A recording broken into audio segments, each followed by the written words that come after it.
ඇත්තටම දෙන්නෙක් බ්‍රේකප් වෙන්නේ කොතනද? මොනවාරි සිදුවීම් දාමයක් මත නැත්නම් සිදුවීම් කිහිපයක් නිසා මොනවාරි කතාබහක් ආගියුමන්ට් එකක් මත ඒ මොහොතේ බ්‍රේකප් එකක් වුණා කියලා දෙන්න පැත්තකට වුණාට ඇත්තටම ස්ථිරවම බ්‍රේකප් එකක් සිද්ධ වෙන අවස්ථාව එතන නෙමෙයි. ඒක ඒ අය තීරණ ගන්න අවස්ථාව. තීරණ ගත්තට ඕන වෙලාවක මේ බහුතරයක් තීරණ අපිට වෙනස් කරන්න පුළුවන්. අපහු රිවර්ස් කරන්න පුළුවන්. එතකොට රිලේෂන්ෂිප් එකකදී මේ බැඳීමකදී බ්‍රේකප් වෙනවා කියලා කිව්වට පැත්තකට වුණාට හරිද? අපි ඈත් වෙලා ඉමු කියලා කිව්වට එහෙම කතා වුණාට මට තවත් ඔයාව එපා කියලා ගියාට ඒ තීරණ සමහර විට සමහර වෙලාවට ඊළඟ පැයෙන් ඊළඟ පැය කිහිපෙන් ඊළඟ දවසේ ඊළඟ සතියේ ඊළඟ මාසේ හෝ ඊළඟ මාස කිහිපෙ වෙද්දී වෙනස් වෙනවා. මොකද ඒකට හේතුව අපි සාමාන්‍ය ජීවිතේ ගන්න වෙනත් තීරණ වගේ නෙමෙයි. මේ බැඳීමක් තුළ ඇබ්බැහිවීමක් හා සම්බන්ධව මේක යන නිසා මේක ඉදිරියට යන නිසා ගන්න තීරණ ඒ විදිහටම ක්‍රියාත්මක කිරීමේ අපහසුතාවයක් තියෙනවා. මොකද මේ මනුස්සයාට බැඳිලා ඉන්නේ ජීවිතේ සම්පූර්ණයෙන්ම ඩිපෙන්ඩ් වෙලා තියෙන මේ මනුස්සයා මත අපි කරන කියන දේවල් හරහා ලැබෙන සතුට අපේ අචීව්මන්ට්ස් අපේ ජීවිතේ අනාගතය කියන එක හැමදේම තීරණ වෙලා තියෙන්නේ එයා මත. හරිද? මොකද එයාට ඇබ්බැහි වෙලා ඉන්න නිසා සම්පූර්ණ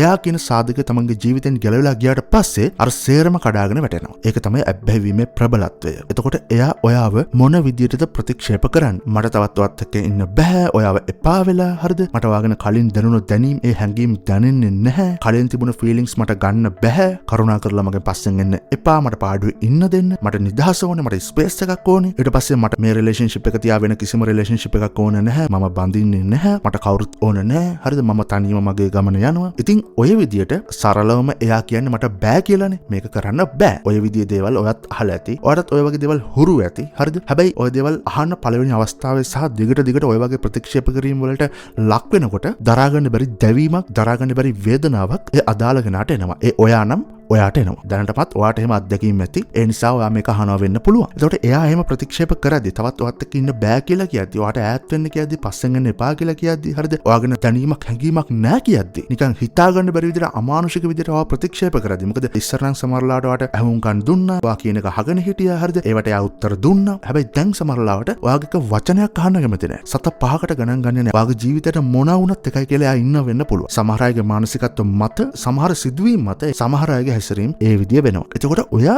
දැඩි දැවීමක ඉන්නවා. මොකද ඒකට හේතුව මේ බැඳීම මෙතනින් ඉවරයි කියන කන්ෆර්මේෂන් එක එයා දීලා තියෙන නිසා. එතකොට එයා ගත්ත තීරණය එයා ඉන්නවද? එයාට ඒ තීරණය රැඳෙන්න පුළුවන්ද? අවබෝධයෙන් කල්පනා කිරීමක් අතරම සිද්ධ වෙන්නේ නැහැ නේ. මොකද ඔයාට දැඩිව ඇබ්බැහි වෙලා ඉන්නේ. ඒ මොහොතේ ඉඳන්ම හරි සප්ලයි එකක් ඕන ජීවිතය තුළ නැගිටලා ඉන්න, පණ ගහලා ඉන්න. හරිද? ඒ මොහොතේ එක නැති වෙලා යනවා කියන්නේ. ඉස්සරහට පැය ගණන්, දවස් ගණන් එක කන්ෆර්ම් වෙනවා කියන්නේ ඔයාට ජීවිතේ සෑහෙන අමාරුයි. හරිද? ඒ දැවීමේ දැනෙන දැවීමේ වේදනාවට වචන කරගන්න බෑ. නිදා ගන්න, කැම ටිකක් ගන්න, සතුටක් කියලා දෙයක් ජීවිතේ අහලකවත් නැහැ. මොන දේ කරත් ඒ වගේ ජීවිතේ නීරස වෙලා ඔහෙ ඉන්නම් වල යන්නම් වල මේ යන්න ඕන නිසා, මේ ජීවිතේ ඉස්සරහට යන්න ඕන නිසා යනවා වගේ තත්ත්වයක ඔයා ඉන්නව වෙන්න පුළුවන්. එතකොට ඒ තත්ත්වය ඇති වෙලා තියෙන්නේ ඔයා යාට දැඩිව ඇබ්බැහි වෙලා ඉන්නවා. එයාව ඕනේ. හැබැයි ඔයාලා අතර තියෙන අමතර ප්‍රශ්න නිසා සහ මොනවා හරි අවසානයක් නිසා බ්‍රේක්අප් එක සිද්ධ වෙලා තියෙනවා. එයා තීරණයක් කරගෙන තියෙනවා. එතකොට ප්‍රැක්ටිකලි මේක තවත් කරගෙන යන්න බෑ වගේ තැනකට ඇවිල්ලා තියෙනවා. පේන යථාර්ථය තුළ එහෙම දෙයක් තියෙනවා. හැබැයි ඇතුලෙන් ඔයා ඒකට සූදානම් නැහැ. ඇතුලෙන් එයාව ඉල්ලනවා. වගේ මනසට හේතු වැඩක් නැහැ. ඔයාට ඉස්සරහට යන්න නම්, ඔයාට ජීවත් වෙන්න නම්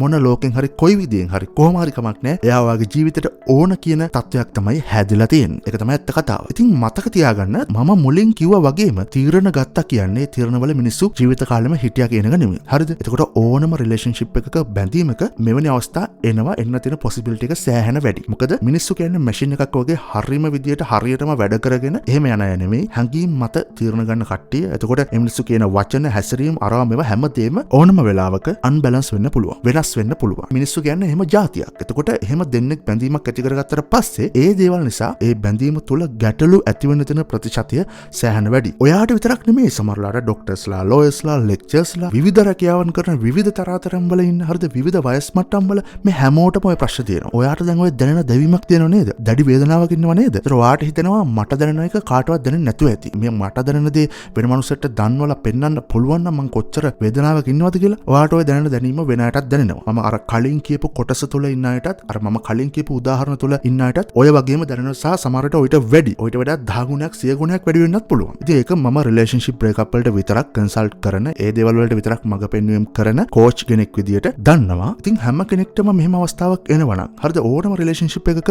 ඔය වගේ දෙයක් වෙන තැන පොසිබිලිටි එකක් තියෙනවා නම් ඔයාට විතරක් එහෙම දෙයක් සිද්ධ වුණු එක අහන දෙයක් නෙමෙයි. ඒක එහෙම වෙන්න පුළුවන්. ඒක හරිම සාමාන්‍යයි. මෙතන දෙන විශේෂම දේ තමයි අපරාධ මේක නොවුනනම් මම එහෙම හැසිරුනේ නැත්නම් ඒක එහෙම වුනේ නැත්නම් මං ඒ විදිහට යාට කෑ ගැහුවේ නැත්නම් ඒ විදිහට යාත් එක්ක ආගිව් කරේ නැත්නම් අපරාධ මට ඒ වචන නොකිය ඉන්න තිබුණේ. ඊට පස්සේ ඒක මේ විදිය වෙන්න තිබුණා. අපරාධ මං ඒ ගමන ගියේ නැත්නම් අද මෙහෙම වුණේ නැත්නම් එක දේවල් සිදු නොවුනා නම් කියලා. අපරාධයක් මම හරි අපරාධයක් කරගත්තා කිය ඔයා ඒක ගැන සෆර් කර කර ඒක ගැන හිත ඕවර්තින් කර කර ජීවත් වෙනවට වඩා මේ අවස්ථාවට ලැබෙන හරි දේ තමයි ඔයා කරන්න ඕනේ. වෙනස් කරන්න බැරි අතීතයක් අල්ලගෙන ඉන්න තාක්කල් හැමදාම ඔයා ෆේල්. ඒ වගේම මම හැම වෙලෙම කියන දෙයක් තමයි මේ බ්‍රේක් අප් එක ඔයාගේ ජීවිතේ සම්පූර්ණ වෙනස් මානයකට ගෙනියන්න. හරිද? ඔයාගේ ජීවිතේ ජයග්‍රහණය කරන්න, ඔයාගේ අනාගතය ආලෝකමත් කරගන්න. වෙනත් විදිහකට කිව්වොත් එහෙම ඔයාගේ හෙඩන් ටැලන්ට් එකක් එළියට ගන්න. ඒ වගේම ඔයා මෙච්චර කාලයකට ජීවිතේටවත් හිතලා නැති දෙයක් ඉස්සරහට ගෙනියලා හොඳ තැනකට එන්න. මේක අවස්ථාවක් වෙන්න පුළුවන්. මොකද ගොඩක් අය ඔහේ රිලේෂන්ෂිප් එක මත් වෙන හේගෙන ඉන්නවා මිසක් ඒක මත් වෙන දෙකන ඔහේ ජොබ් එකට ගිහිල්ලා යනවා මිසක් Tamanට කරන්න පුළුවන් කැපැසිටි එක, Tamanට තියෙන හැකියාවන්, සහජ හැකියාවන්, ව්‍යාපාරයක් වෙන්න පුළුවන්, වෙනත් ඕනම දෙයක් වෙන්න පුළුවන්. මේ කිසිම දෙයක් අත්හදා බලන්නවත් ඒව කන්ටිනියු කරගෙන ගිහිල්ලවත් බලන්නේ නැහැ. හැබැයි බ්‍රේක් අප් එකක් වුණාට පස්සේ, බිඳ වැටීමක් වුණාට පස්සේ නැත්නම් ඩිවෝස් එකක් වුණාට පස්සේ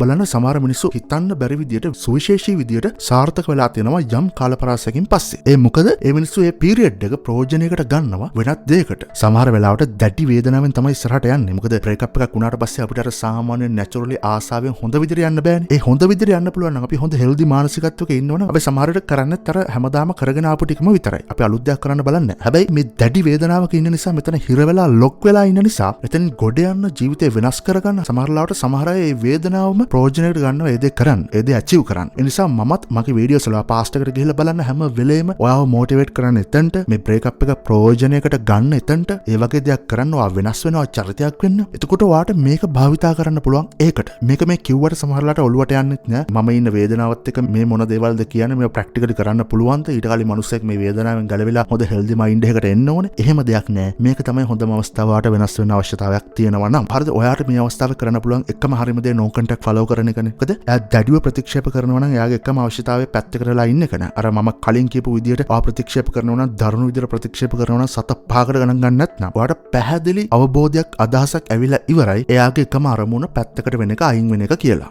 ඊට පස්සේ එතනින් එහාට ඔයාගේ පැහැදිලි කිරීම හරිද ඔයාගේ ලොජික්ස් ඇන්ඩ් රීසන්ස් වැඩක් නෑ යාට. ඒක සත පහකටවත් එයා ගණන් ගන්නෑ. මොකද ඇට්‍රැක්ෂන් එක ඩ්‍රොප් වෙලා තියෙන නිසා එයා හදාගෙන ඉන්න මතයක් තියෙන, එයාට හැදිලා තියෙන මානසිකත්වයක් තියෙනවා. ඒ රේන්ජ් එකේ විතරයි එයා වැඩ කරන්නේ. එතනින් එහා උත්සාහයක් දරලා කරලා බලමු, පොඩ්ඩක් ඉඳලා බලමු, try එකක් දීලා බලමු කියලා එන්නෙත් නෑ. ආවත් එහෙම ඉන්නත් බෑ. ඒ නිසා ඔයා ඒ යථාර්ථයේ තේරුම් අරගෙන මොන විදිහින් හරි බ්‍රේක් අප් එක වුණා. සමහර විට ඔය බ්‍රේක් අප් එක වුණේ ඔයාගේ ජීවිතේට වෙන්න තියෙන හොඳම දේ වෙන්න පුළුවන්. ඒක ඔයාට තේරෙන්නේ තව අවුරුදු ගාණක් ගියාට පස්සේ. ඒ තැන වෙනස් කරගන්න, ඒ තැන තීරණය කරන්නේ ඔයා වෙන කිසිම කෙනෙක් නෙමෙයි. ඒ නිසා මම හැම වෙලේම කියන්නේ මේ බ්‍රේක් අප් එක මත්තෙන් නැහිගෙන ඒක ඇතුලේ ඉඳගෙන මාස ගණන් අවුරුදු ගණන් නිකන් වේස්ට් කරන්නේ නැතුව පාස්ට් එකක් අල්ලගෙන පාස්ට් එක වෙනස් කරා නම් වෙනස් වුණා නම් කිය හිතන්නේ නැතුව අනවශ්‍ය විදිහට වොරි වෙන්නේ නැතුව එයාව ගෙන්න ගන්න එක විදි ෆලෝ කරන්නද එයාව ෆලෝ කර ඉන්නේ නැතුව හරිද? ඔයාට කරන්න දේවල් සෑහෙන තියෙනවා. ඔයාට වෙනස් වෙන්න අවශ්‍යතාවයක් තියෙනවා. ඔයා ඉන්න වේදනාව මම හැල්ලු කරනවා නෙමෙයි. මම දන්නවා ඉන්න වේදනාව. හැබැයි ඔයා ඉන්න වේදනාව තේරුම් අරගෙන ඔයා ඉන්න මෙහෙම කියලා ඒක මටත් තේරෙනවා එහෙම කියලා ඔයාගේ වේදනාවම මම හෝ තව කෙනෙක් එක්ක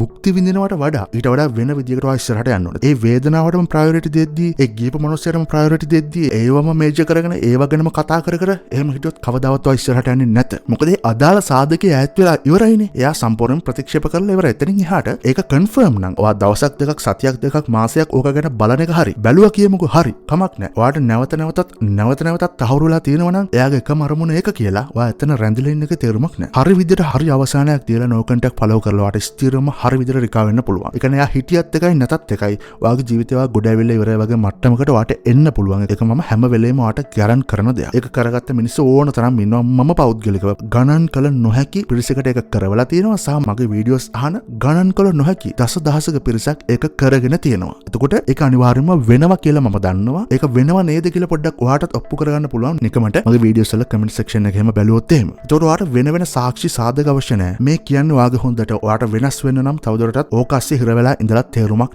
නැත. එතකොට ඔයා හොඳ අවසානයක් තියලා නෝ කන්ටැක්ට් ෆලෝ කරන්න ඕනේ. ඒකට අදාළ දේවල් ඔයාට මගේ පාස්ට් වීඩියෝස් වලින් දැනගන්න පුළුවන්. නෝ කන්ටැක්ට් ෆලෝ කරන විදිය, ඒ නෝ කන්ටැක්ට් ෆලෝ කරන අවශ්‍ය බෑග්ග්‍රවුන්ඩ් එක හදාගන්න විදිය, හොඳ අවසානයක් දෙන්නේ කොහොමද? හොඳ අවසානයක් දෙනවා කියන්නේ මොකක්ද? ඊට අමතරව ඒ පිළිබඳවම ඒ කියන්නේ බ්‍රේක් අප් එකක් වුණාට පස්සේ හරියට ඒකට ෆේස් කරන්න අවශ්‍ය විදියට ඒ දැනුම, ඒ අවබෝධය සරලව ලබා දෙන මම විශේෂයෙන් හදපු වැඩසටහනක් තියෙනවා. ඔයාට ඒක මිලදී අරගෙන සම්පූර්ණ අවබෝධයක් ලබා ලබා ගන්න පුළුවන්. ඔයා මෙන්න මේ ට්‍රැක් එකට ඇවිල්ලා හරියට no contact follow කරද්දි ඔයාට දැනෙනවා මාස කිහිපයක් ඇද්දි දැනෙනවා ඒ මනුස්සයා නැතුවම මම වෙනම ස්ට්‍රක්චර් එකකට හුරු වෙලා මම දැන් මගේ ජීවිතේ ඉස්සරහට යනවා. ඒකෙන් මම ටික ක්‍රමානුකූලව move on වෙමින් යනවා කියලා. ඔයාට ඒක හැංගෙන්න පටන් ගන්නවා. එතකොට එයාගේ තීරණ ගැන කතා කරොත් එහෙම අර මම මුලින් කිව්ව විදියට එයා ඔයාව ප්‍රතික්ෂේප කරානේ. හරි. ප්‍රතික්ෂේප කරා වගේ මේ තීරණයට ඉන්න දීලා ඔයා දැන් පැත්තකට වුණා. එතකොට එයා එහෙම තීරණයක් අරගෙන පැත්තකට වුණා කියන්නේ එයාගේ තීරණේ හිටියා නෙමෙයි. එයාත් අනිවාර්යෙන් ස්ට්‍රගල් කරන මට්ටමක් තියෙනවා. එයාත් අනිවාර්යෙන්ම රිකවර් වෙන්න ඕනේ. එයාත් අනිවාර්යෙන්ම ප්‍රොසෙස් එකක් කරහා යන්න ඕනේ. එයාත් එකෙන් ගැලවෙන්න ඕනේ. හරිද? නිකන් වචන කිව්ව පළියට නිකන් ගට්ස් අරගෙන පැත්තකට වෙච්ච පළියට තමගේ මුළු ජීවිතේම හැම අංශුවක්ම ක්ෂණිකව ඊට අනුකූලව හදාගන්න බෑ. එතකොට ඒකට අනිවාර්යයෙන්ම ප්‍රොසෙස් එකක් තියෙනවා. ඒ ප්‍රොසෙස් එකේ යනකොට එයාටත් සෑහෙන චැලෙන්ජස් තියෙන්න පුළුවන්. දැන් ඔයා no contact ඉන්නවත් එක්ක එයාට දැනෙන දෙයක් තියෙනවා. ඔයා ඇත්තටම move on වෙලාද? ඇත්තටම ඔයා පැත්තකට වෙලාද? කොච්චර ප්‍රතික්ෂේප කරත් ඔය තද බැඳීමක ඉඳලා යන හැම මනුස්සයටම යටිහිතේ තියෙනවා එයා කතා කරේ වෙන විදිහකට හරි කතා කරේ. මට පාඩුව ඉන්න දෙන්න කියලා වැඳ කිව්වත් යටිහිතේ තියෙනවා කතා කරයි කියලා එකක්. එතකොට ඒක නැති වෙනකොට ඒ කියන්නේ එයා බලාපොරොත්තු වෙච්ච දේ වෙන්නේ නැහැ. හිතින් ඉල්ලන දේ වෙන්නේ නැහැ. මොකද එහෙම ඉල්ලන්නේ එබ්බැහිවීමක් තියෙන නිසා ඒක වෙන්නේ නැතිකොට එයා රීච් කරලා බලන්න try කරනවා. ගොඩක් වෙලාවට ඔහොම ඉඳලා නිකම්ම කෙලින්ම contact කරන්න කලින් ගොඩක් වෙලාවට කරන්නේ social media වලින් වෙන විදිවලින් ඔයාගෙන හොයලා බලන එක තමයි. මොකද එතනින් එයාට දැනෙන තොරතුරක් ගන්න පුළුවන් නම් සමහරට තවත් අල්ලගෙන ඉන්නවා. ඊට අමතරව එයාත් රිකවර් වෙන්න උත්සාහ කරනවා වෙන්න පුළුවන්. එයාත් රිකවර් වෙමින් ඉදිරියට යනවා වෙන්න පුළුවන්. එතකොටත් එයාට අර සිතුවිලිම එනවා. ඒවත් එක්ක එයා ෆයිට් කරනවා. ඒවත් එක්ක එයාටත් ෆයිට් කරන්න සිද්ධ වෙනවා. සෑහෙන දෙයක් ඔයාට දැනෙන දැනීම් කඩින් කඩ ඒ වෙලාවටම එන්නේ නැහැ. ඔයාට ඒවා දැනෙන වෙලාවටම එන්නේ නැති වෙන්න පුළුවන්. හැබැයි විවිධ අවස්ථාවන් වල එයාටත් ඒ දේවල් දැනෙන්න පටන් ගන්නවා. එතකොට මට තව අවස්ථාවක් නැද්ද කියලා ඔයා හිතුවොත් එහෙම නෑ ඔයාට තවත් අවස්ථාවක් තියෙන්න පුළුවන්. මේ ක්‍රියාවලිය තුළ මම අර කියපු දේවල් එයාටත් දැනෙද්දි හරිද ඒ විදිහේ දෙයක් එයාටත් සිද්ධ වෙද්දි බොහෝ විට එයාත් රීච් කරන්න තියෙන පොසිබිලිටි එකක් තියෙනවා. හරිද? එතකොට ඔයාට අවස්ථාවක් ලැබිලා ඉවරයි. ඉතින් මේ මොහොතේදී ඔයා හරියට ඒක මැනේජ් කරගත්තොත් මම ඊටත් අදාළ වීඩියෝස් දාලා තියෙනවා. හරියට ඔයා මේ මොහොත මැනේජ් කරගත්තොත් එහෙම ඔයාලා දැනට ආයි බැඳීම හදාගන්න පුළුවන් වෙයි. හරිද? එතකොට ඉතින් අවස්ථාවක් ඔයාට තියෙනවා. හැබැයි ඒ අවස්ථාව ඔයාට ඇවිල්ලා තියෙන්නේ ඔයා හරියට අවසානයක් දීලා no contact follow කරපු නිසා. ඒ කියන්නේ මම දැන් ටික වෙලාවකට කලින් පැහැදිලි කරගෙන ආපු දේවල් නිසා. ඒ අවස්ථාව ගැන ඔයා හිතන්න එපා. ඒ අවස්ථාව බලාපොරොත්තු වෙන්න මේව කරන්නත් එපා. හරිද? ඔයා කරන්න ඕනේ සම්පූර්ණ ඔයාගේ ගැලවීම ටාගට් කරගෙන. එහෙම වුණොත් තමයි ඔයා සම්පූර්ණයෙන්ම රිකවර් වෙලා ගොඩ යන්නේ. ඊට පස්සේ ඔයාට යාටත් වඩා සෑහෙන හොඳ සෑහෙන විශේෂ අයව ලං කරගන්න උනත් පුළුවන්. සමහරට ඔයාට ලං කරගන්න උත්සාහ කරන්නත් ඕන නෑ. නිකම්ම ඔයාට ලං වෙන මිනිස්සු ඉන්නවා වෙන්න පුළුවන්. ඊට වඩා සෑහෙන ක්වොලිටිස් තියෙන ඊට වඩා සෑහෙන දේවල් තියෙනවා. ඔයා බලාපොරොත්තු වුණාටත් වඩා දේවල් තියෙන මිනිස්සු ඔයා වටේ ඉන්නවා වෙන්න පුළුවන්. ඔයා තනකට ගිහලා ඔයා හොඳ චරිතයක් වුණාට පස්සේ. ඒ නිසා බ්‍රේක් අප් එක ඔයා ප්‍රයෝජනයකට ගන්න ඕනේ. අන්න ඒකට. මේක තමයි ඔයාට කරන්න තියෙන එකම හොඳම හරිම දේ. මම මේ කියන දේ අහලා ඊළඟ මොහොතේ මේ දේවල් ෆලෝ කරන්න නැති වෙන්න පුළුවන්. එහෙම ෆලෝ කරන්නත් එපා. ඔයත් මේ ගැන සෑහෙන හිතන්න. හරිද? මොකද ඔයාගේ උමනාව අවබෝධය අවශ්‍යතාවය මත තමයි මේක සිද්ධ වෙන්න ඕනේ. මම කියනවට නෙමෙයි. මේ විදිහට ඔයා හිටියත් නැතත් අනිවාර්යයෙන්ම දවසක මේක තමයි ඇත්ත කියන එක ඔයා තේරුම් ගන්නවා. ඒ කියන්නේ මේක ප්‍රැක්ටිකලි ඔයා කරන්න පටන් ගත්තොත් එහෙම මේක ප්‍රතිඵල ලැබෙද්දී ඔයා දන්නවා මේක නේද ඇත්ත. මේක නේද ඇත්ත. මම හොඳ වෙලාවට මෙහෙම දෙයක් ඇහුවේ කියලා ඔයාට දැනෙයි. හැබැයි මේක ඔයා නොකරොත් එහෙම ඔයාට දැනෙන මානසිකත්වය ඇතුළේ හිර වෙලා ඒව හරි කියලා හිතාගෙන ඒකම බදාගෙන හිටියොත් එහෙම ඒත් ඔයා විඳවලා රතු කට්ට පයින් ගන්නට ඇවිල්ලා හරි මේක නේද කරන්න තිබුණේ මේක නේද ඇත්ත කියලා ඔයා දවසක තේරුම් ගනි. ඉතින් ඔයාට මේ වීඩියෝ එක වැදගත් වුණා කියලා හිතනවා නම් ඔයා මේ වීඩියෝ එකෙන් යමක් ගත්තා නම් subscribe කරලා නැත්නම් මගේ YouTube channel එක subscribe කරගෙන යන්න. ඔතන ඉඳන් ඔයාට මං වෙනුවෙන් කරන්න පුළුවන් ලොකුම දේ ඒක මම නන්දිමාල් එදිරිසූරිය.